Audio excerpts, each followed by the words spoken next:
কর্মীদের নিয়ে আবাসিকদের 20 তারিখ ভোট দিতে না যাওয়ার হুমকির অভিযোগ উঠল উত্তর হাওড়ার বিধায়ক গৌতম চৌধুরীর বিরুদ্ধে। নির্বাচন কমিশনের কাছে লিখিত অভিযোগ বিজেপির। অভিযোগ, উত্তর হাওড়ার একটি আবাসনে গত রবিবার রাতে কয়েকশো কর্মীদের নিয়ে আবাসনে ঢুকে হুমকি দেন। সেই হুমকির ভিডিও ভাইরাল হতে বিজেপির তরফে অভিযোগ দায়ের করা হয়েছে। ভিডিও বিধায়ককে বলতে শোনা যাচ্ছে, আগামী 20 তারিখ ভোট দিতে না গেলে আমি বুঝবো আপনারা আমাকে ভোট দিলেন। এছাড়াও গৌতমবাবু এই অভিযোগের ভিত্তিতে জানান, আমি ভোট প্রচারে গিয়েছিলাম, সেখানে 20 তারিখ খুব গরম পড়বে, তাই সাবধান করছি। এদিকে বিজেপির রাজ্য সম্পাদক উমেশ রায় দাবি করেছেন, বিধায়ক হুমকি দিয়েছেন ভোট দিতে গেলে জলের লাইন কেটে দেওয়া হবে। আর এই ঘটনা ঘিরে হাওড়ার ভোট রাজনীতি কার্যত প্রাকৃতিক তাপপ্রবাহকে ছাপিয়ে গেছে।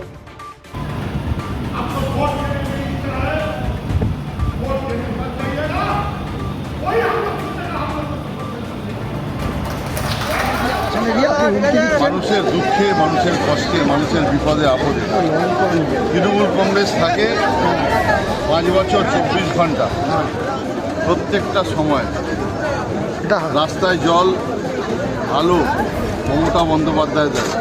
ভোট চাওয়ার অধিকার বাংলায় মমতা বন্দ্যোপাধ্যায়। আমরা ভোট চাইতে গেছি, আমি 234টা বুথে, সব বুথে ভোট চাইতে গেছি। আপনার গলায় হুমকির সুর দেখা গেছে যে 20 তারিখে ঘরে থাকবেন, শান্তিতে থাকবেন, সাবধানে থাকবেন, 20 তারিখে ঘরে থেকে সময় কাটান, এইভাবে আপনার নামে অভিযোগ রয়েছে। এটি বিজেপির তরফ থেকে নির্বাচন গরম খুব পড়বে, তো গরমটাকে একটু বাঁচিয়ে চলবে। দেখুন, নির্বাচন আসতেই তৃণমূলের গুন্ডারা রাস্তায় নেমে পড়েছে। 2021-এর নির্বাচনে উত্তর হাওড়ার এমএলএ গৌতম চৌধুরী বম গুলির ভরসায় নির্বাচন জিতেছে। এখন টিএমসি প্রার্থী নমিনেশন করেননি, কিন্তু উত্তর হাওড়া টিএমসির বিধায়ক গৌতম চৌধুরী এলাকায় দাপিয়ে বেড়াচ্ছেন, মানুষকে ভয় দেখাচ্ছেন।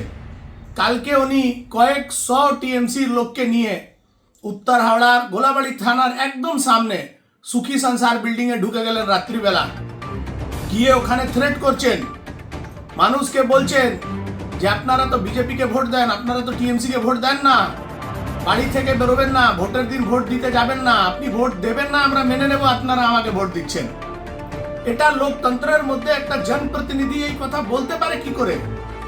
যেখানে নির্বাচন কমিশন কোটি কোটি টাকা খরচ করে মানুষকে আগ্রহ করছে যে 100% ভোট করতে আসুন, ভোট দেওয়ার জন্য ব্যবস্থা করছে, সেখানে টিএমসির একটা গুন্ডা এমএলএ রাস্তায় দাঁড়িয়ে প্রকাশ্যে সবার সামনে কয়েকশো লোককে নিয়ে থ্রেট করছে যে আপনারা ভোট দিতে যাবেন না, আপনারা ভোট না দিলেই বুঝে নেব যে এই ভোটটা আপনারা আমাকে দিচ্ছেন।